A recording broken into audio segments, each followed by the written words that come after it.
IPL 2026 இன்றைக்கி video நம்ம என்ன பார்க்க போகிறோம்னா, இனி என்னை திட்டுவ சஞ்சீவ் கோயங்கா வச்சு செய்த ரிஷப் பந்த், அதை பற்றி தான் நம்ம இன்றைக்கி பார்க்க போகிறோம். என்ன பார்க்க போகிறோம் அப்படின்னு தெரிஞ்சுக்கணும்னா தயவு செஞ்சு சேனலை சப்ஸ்கிரைப் பண்ணிக்கோங்க. என்னன்னு பார்த்தீங்கன்னா, லக்னோ சூப்பர் ஜெயின்ஸ் பார்த்தீங்கன்னா உரிமையாளர் சஞ்சீவ் கோயங்கா இருக்கார் இல்லையா, அவர் எப்போவுமே தோல்விக்கு பின்னாடி கேப்டனில் களத்திலே வச்சு திட்டுவார். அதை நம்ம ஆல்ரெடி பார்த்துருக்கோம். இப்போ கடைசி மேட்ச்லேயும் அதே மாதிரி ஒன்று நடந்திருக்கு. இந்த ஐபிஎல் தொடரில் லக்னோ தோல்வி அடைஞ்சது. அதுக்கு ரிஷப் பந்த் கிட்ட அவர் செமையாக ஒரு வாக்குவாதத்துலேயும் அவரை திட்டுற மாதிரியும் ஒரு வீடியோவை நம்ம பார்த்துருக்கோம். முதல் போட்டி முடிஞ்சு களத்துக்குள்ளேயே திட்ட ஆரம்பிச்சிடுறாரு. இது ஒரு கேப்டனுக்கோ இல்லை டீமில் இருக்கவங்களுக்கோ எந்த மாதிரி ஒரு மனநிலையை இதுவாக்கும் அப்படின்றத எல்லாரும் பேசிக்கிட்டு இருக்காங்க. சமீபத்தில் இப்போ டெல்லி கேப்டன்ஸ்க்கு எதிராக 141 ரன்களை மட்டும் அடித்து 6 விக்கெட் வித்தியாசத்தில் தோத்துட்டாங்க. இதுக்கு ரிஷப் அந்த களத்திலே வச்சு கோயங்கா திட்டினார். தோல்விக்கான காரணத்தை அமைதியான முறையில் ரிஷப் எடுத்து கூற எவ்வளோ ட்ரை பண்ணியும் கோயங்கா கேட்கல. தொடர்ச்சியாக திட்டிகிட்டே இருந்தார். இதற்கு முன்னாடி பார்த்தீங்கன்னா ஆல்ரெடி நம்ம பார்த்துருப்போம். கேஎல் ராகுலை திட்டிகிட்டே இருப்பார். கேஎல் ராகுல் அமைதியாக சமாதானப்படுத்த ட்ரை பண்ணுவார். சில நேரம் அமைதியாக கேட்டுட்டு இருந்தார். அப்புறம் போடா நீயும் இதுவும் டீமை விட்டே ஓட்டார்.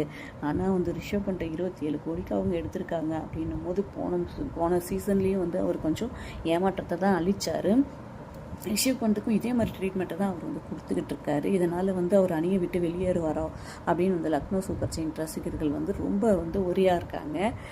இந்த நிலையில் பார்த்தீங்கன்னா ரிஷப் பண்ட் அணி கட்டமைப்பு அணியின் பிளேயிங் 11 தேர்வு செய்கிறதுல உரிமையாளர் யாரும் எனக்கு தலையிடக்கூடாது, அப்படி தான் தலையிடுவேன்னு கூட நான் வெளிப்படையாக பேட்டி கொடுத்துட்டு அணியை விட்டே போயிடுவேன் அப்படின்னு சொல்லிட்டு கோயங்காவுக்கு பகிரங்கமாக ஒரு எச்சரிக்கை விடுத்திருக்காரு.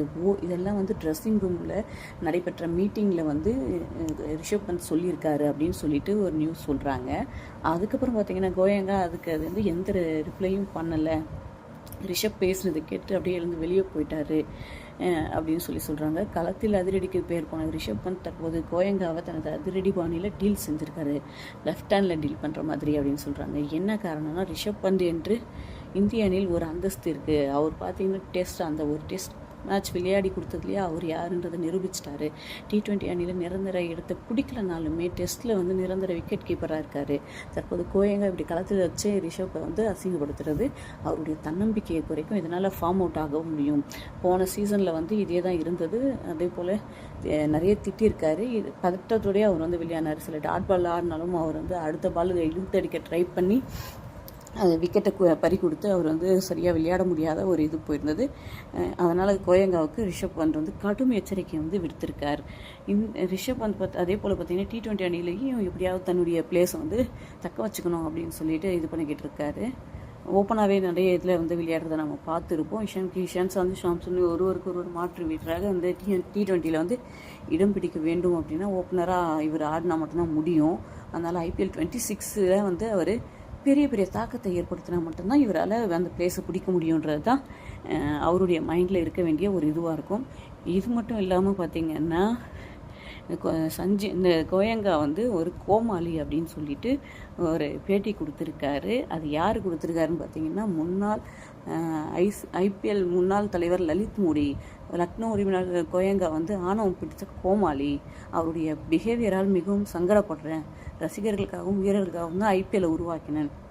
நான் இப்போதும் தலைவராக இருந்ததால் அவரை தடை செய்து அணி உரிமையை கேன்சல் பண்ணியிருப்பேன்னு சொல்கிறாரு. ஆனால் சஞ்சீவ் கோயங்காவை பற்றி நம்ம பேசணுமா, அவர் நம்ம தலை தோனியாவே ஒரு மன உளைச்சலுக்கு உண்டாக்குனார். அவர் இருக்கும்போதே ஸ்மித்தை கேப்டனாக இது பண்ணார் பூனே டீமில் இருக்கும்போது. ஸோ இது மூலயமா கோயங்கா திருந்துவாரா இல்லை ரிஷப் பண்ட் அந்த டீம் விட்டு வெளில வருவாரான்னு நம்ம வெயிட் பண்ணி பார்க்கலாம். இந்த வீடியோ பிடிச்சிருந்தா லைக் பண்ணுங்கள், தவறாமல் நம்ம சேனலை சப்ஸ்கிரைப் பண்ணுங்கள். தேங்க்யூ.